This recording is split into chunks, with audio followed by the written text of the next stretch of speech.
Hi guys, it's our last day here in Taipei and sobrang grabe. My stomach is so full dahil wala kaming ibang ginawa dito kundi lumamon ng lumamon ng lumamon. Kaya this vlog is about the food we ate here in Taipei, Taiwan. Kaya if you're coming here and you're curious kung saan kayo dapat kumain, watch this vlog.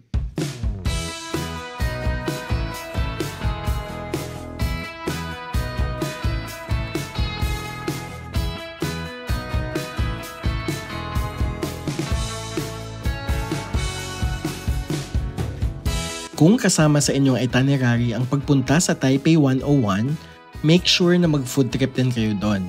Their food court has a wide array of gastronomic choices, pero ang number one recommendation ko ay ang Mei Li. Make sure to order their popular rice with stir-fried shrimp and scrambled egg. For only 278 Taiwanese dollars, you will get to taste, in my opinion, shrimp that's plump, juicy, and fresh, na may kasamang napakasarap na scrambled egg na fluffy with just the right amount of saltiness. May kasama na ring side, soup, and a pineapple bun as dessert dun sa set meal. But don't expect much from the pineapple bun because it just tastes like an ordinary bread. So lahat ng kinain ko namin kanina, part siya ng set meal, but I ordered an additional egg tart kasi nakalagay doon bestseller daw nila. So tingnan natin kung kasing sarap siya ng egg tart sa Macau. Mukha naman siyang crunchy and same naman, pero parang ang looks-wise, Macau looks more pretty, right? But who knows? Don't judge a book by its cover.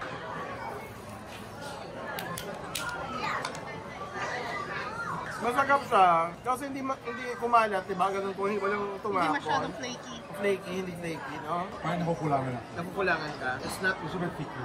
Thicker daw ang gusto ni Renier. Ako naman, in terms of flavor, sakto lang, hindi ganun katamis, hindi ganun ka umay. Sa sweet tooth, push. Thank you. Kung inaakala nyong purely sightseeing lang ang pwede nyong gawin sa Chiang Kai-shek Memorial Hall, you're mistaken. Sa basement ng National Concert Hall, matatagpuan ang Chun Shui Tang, an international tea house that invented the bubble tea in 1983. Muna yung bubble tea. Yung inventor ng bubble tea, si Chun Shui Tang, isa sa mga stores niya, wala pong tama ako, is nandito sa loob mismo ng Chiang Kai-shek Memorial. Bibili kami kasi siya yung inventor ng bubble tea, so dapat lang itikman. So guys, travel tip ko yan ha. Try natin. Masarap or hindi, at least natikman nyo yung original bubble tea. For only 90 Taiwanese dollars, you can get a taste of the original flavor of bubble tea, a pure milk tea flavor that has the right creaminess and is definitely refreshing after a long day of walking. Make sure lang na 100% sugar level ang inyong order, especially if you have a sweet tooth, para di mo malasahan ang purong flavor ng tea.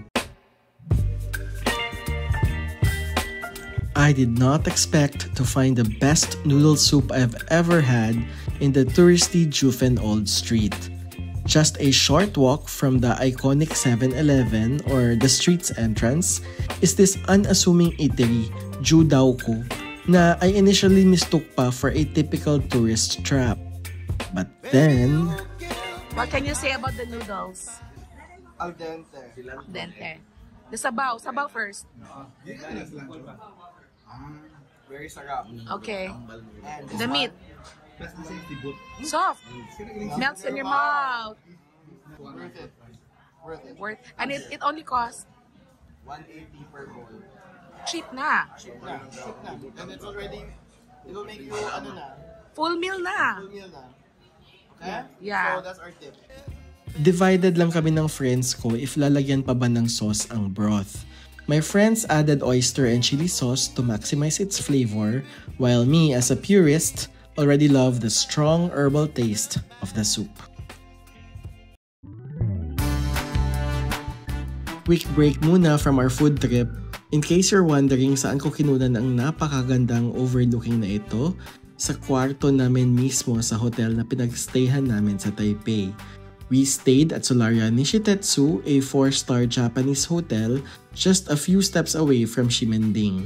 Ang ganda ng hotel in fairness. Modern Taiwanese style ang interior, friendly ang mga staff, malinis ang room, malamig, comfy ang beds, maganda ang CR, Nabook namin to through Klook at nakasave kami dahil ginamit namin ang promo code na Boborol Klook, which you can also use when you book your travel accommodation and activities on Klook para makasave kayo.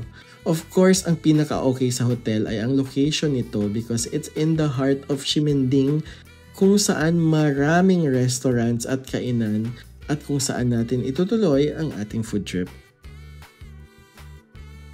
First stop, Mala Hot Pot, a famous hot pot chain restaurant in Taipei. Their Ximending location is on the 6th floor in the building right beside the Uniqlo store. Kung nakakain na kayo sa Jiangnan Hot Pot dito sa Manila, parang ganun ang Mala Hot Pot. You can choose a package wherein unlimited lahat ng ingredients sa hot pot, including its premium Japanese meat.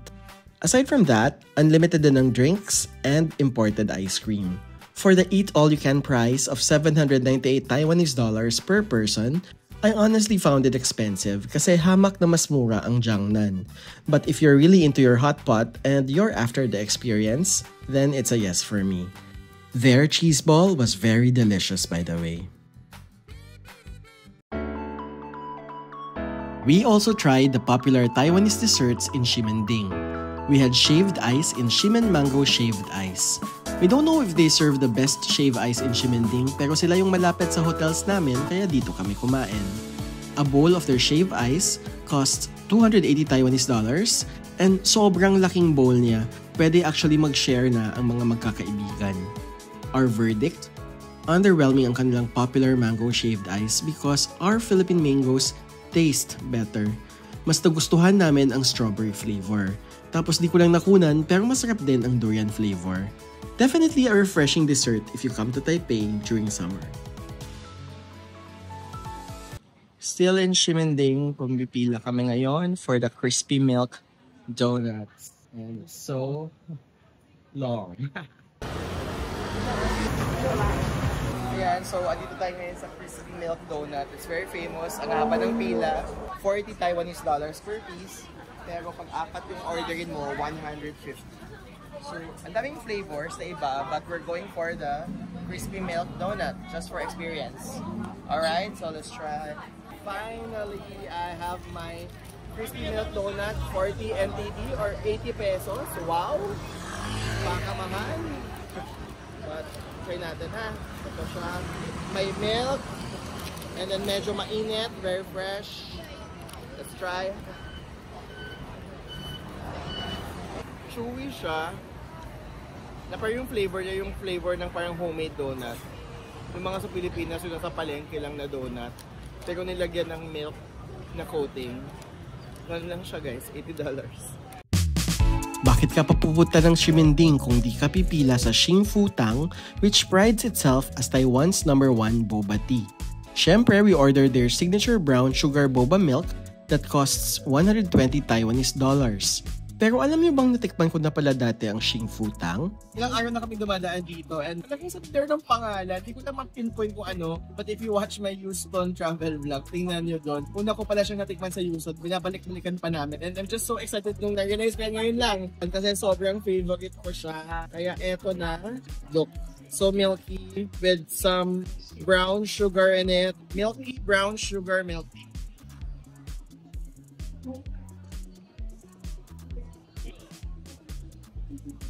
Perfect one. Caramelized brown sugar, na may boba, na may creamy milk tea pero hindi ganun katamis. Ayun. Yun na yun. Feeling ko westernized na siya. Yung ganun nalalasahan yung tsaa. But you know what? I have sweet tooth and so I love it, I love it, I love it. Highly recommended. Go pila sa Xing Fu Tang. Cheers! Nasa Ximending rin ang Lao Shandong, a Michelin Bib Gourmand awardee for its homemade noodles sa kanilang popular homemade beef noodle soup. At 200 Taiwanese dollars per small bowl, you'll get to taste White Wanda Award, a pure delicious beef broth that tastes very healthy according to my friend Rika. But since the noodles are homemade, baka lang you might find them too thick for your liking, sabi ng friend kong si Marita. But me personally, I had no problem with it, and for me, it's a must-try food in Ximending. Lastly, our best discovery in Ximending is this hole-in-the-wall restaurant called King Man Yuan. Established in 1973, This restaurant was recommended to me by a friend in Manila who chanced upon this eatery while walking along Ximending. They have the best pork chop and shrimp fried rice daw. Kaya naman, we ordered their crispy fried pork chop for $100 Taiwanese and shrimp fried rice for $130 Taiwanese. Sinamahan na rin namin ng 2 pieces of spring roll worth $90 Taiwanese. Pero masarap nga ba? Here's what my high school friend Renner and I have to say.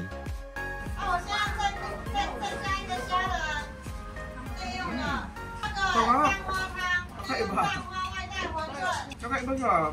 Hindi ko mapinput. May parang lemony na peppery na. Hindi ko maintindihan. There's a hint of Chinese fried spice. Ah, yun pala yun. Yun pala yun. Sabi ko, But it's very mild. very mild. Right. Just the right saltiness. Nice. It's very tender. Just Very tender too. the cucumber cuts the oiliness, no?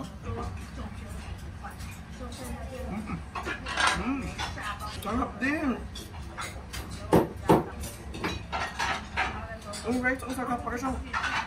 Parang may konting sunog. Wok hei. Wok hei is the term. Wok hei. Wok, hey, what's up? The smell, the stir-fried smell. Di ba? Okay. Oo, yes. Di ba? Sunog-sunog. Sunog-sunog. Kakaiba siya. Oo. Kakaiba siya, guys. Worth it. Worth it. Put in the wall. So I'll try the spring roll. Fresh. Fresh pati mga veggies inside, guys. Crispy. Yung lumpia wrapper. Kakaiba din siya. It's not your typical lumpia that you're used to. It has cabbage, it has pork, peppery din. Mas medyo makapal yung wrapper. Pero yes, masarap. Parang pwede na isaw-saw din. Yes. Sana may suka. Of course, di kumpleto ang food trip sa Taipei if di ka kumain sa kanilang mga night street markets. Isa na doon ang Rauhe Street Market, and if gusto mo ng recommendations kung anong dapat kainin doon, check out my Taipei food trip vlog last year. This year though, meron akong bagong discovery na di ko rin gets actually kung bakit ngayon ko lang na-discover. At yun ay ang napakasarap na sweet potato balls at only $50 Taiwanese per pack. Sobrang sarap niya, guys. Think fishball pero kamote, and yet very chewy and sweet like dessert. Basta ang unique ng taste niya. Must buy food in Rauhe Street Market. So, hi guys. Since we're in Taipei, hindi pwedeng hindi kumain sa Din Tai Fung because this is where Din Tai Fung started. Andito kami ngayon sa Mitsukushi Mall. We ordered some food, pero may mga na-order kami dito lang sa Din Tai Fung, Taiwan. Makikita. But of course, yung first namin yung appetizer, which is this spicy pickled cucumber. Kahit na hindi kayo vegetarian, sarap to kasi pickled and spicy. So let's start with the pork and shrimp dumpling. Sticky. Okay, hindi ko na siya isasawsaw. I wanna taste the natural flavor. Juicy. Look, sarap. Sarap ng broth. Sarap ng pork. Sarap ng shrimp. That unique Din Tai Fung flavor. Ordering ko to sa Pilipinas. Hindi ko na na-order sa Pilipinas. Next, the mixed greens and mushroom. Shaolong ball. Okay. Walang broth. Diretso ko na. Wala talaga siyang broth. Kaya ba siyang shaolong bao? Dip mo lang. Wala. Pero masarap. Especially kung mahilig ka sa mushrooms and greens. Okay, next. Okay, baba sa Pilipinas.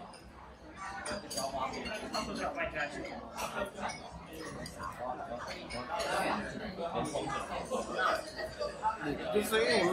Comfort food. Yun, kain tayo. We also had non-Taiwanese cuisine while in Taipei.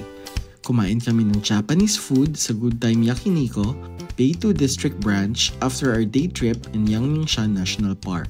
The restaurant has 4.9 star rating sa Google Reviews, and the reviews are right. Ang sarap ng premium Japanese meat nila. Since 12 kaming lahat, we got the package good for 4 persons na pwede mo nang makain all kinds of beef. Package rate is at 4,688 Taiwanese dollars. Pricey, but the trip is a celebration of almost 30 years of friendship. Kaya, oks lang. So, did you have a good time in Good Time Yakiniku? Yes, good time. Good time. Sheshe, sheshe, sheshe. Kung pupunta naman kayo sa Gloria Outlet Mall for your shopping fix and you're craving for other Asian food, nasa mall ang popular Thai restaurant na Nara Thai Cuisine. At yun nga ang ginawa namin. Doon kami nag-lunch and since dalawa lang kami, we simply ordered for their set menu for 2 which costs 1,580 Taiwanese dollars. Ito ang mga kasama sa set together with my feedback. So this is the papaya salad from Nara. This is papaya, this is crushed peanut, some dried red shrimps, lime, this lime, of course, tomatoes, and some carrots in vinegar and what we call that sugar, palm sugar or something sweet sugar to make it sour, sweet, and savory. This one is a chicken and green curry. Ano meron dyan na wala sa Filipino curry? Kaffir, lime leaves, and of course, there's a little yum something. This is the stir-fried water spinach or kangkong with bagong, shrimp paste. Stir-fried pork with Thai basil and chili. And Only rice. Grabe ang dami, guys. Of course, we have the Thai milk tea. Time to eat. I love it. The lamb, the spice, and the papaya, well, a bit spicy, but manageable, pero masarap talaga, guys. Guys, rice na tayo. So, milk tea. Perfect. I love buying milk tea. But of course, I love rice more. Unlimited ang rice dito. Then, chicken curry.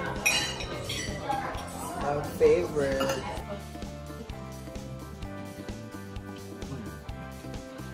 Sarap. Hindi ko alam kung masarap sa dahil ang tagal namin hindi kumain ng Thai, puro Chinese. Habang ko namin sa natin Thailand. yeah. This is adobong kangkong, eh?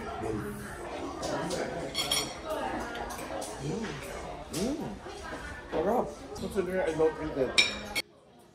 Let's try the spear pork. Ito na kapag nag-travel, guys, pag dito na, food na lang. Yung kasiyahan namin. Sarap na ng Thai food. Alright guys, andito na kami ngayon sa airport for our final food trip. At nag-order kami dito sa isang restaurant malapit sa gate namin. Yan, Lao Dong beef noodles. At nag-order ako ng tomato-based beef tendon and noodle soup. So, tikman natin kasi kakaiba siya, tomato. Siya parang siyang tomato ramen sa Japan. Kakaiba, but medyo salty naman. Or tomato, but I love it kasi I'm into tomatoes and tender is soft. Mainit. Medyo salty. Yung tomato niya, iba pa rin yung tomato na alam mong thick yung tomato sauce. Ito pa rin tomato lang ng kapitbahay natin. Lutong bahay, tomato soup. Kasi ito na may plum juice na sa may tofu. Last Taiwanese food before going back to the Philippines. And that's my food trip here in Taiwan. Comment down below pag may mga questions here about yung mga kinain ko and I will gladly answer. In the meantime, let me enjoy my food and I hope you enjoyed my food trip vlog.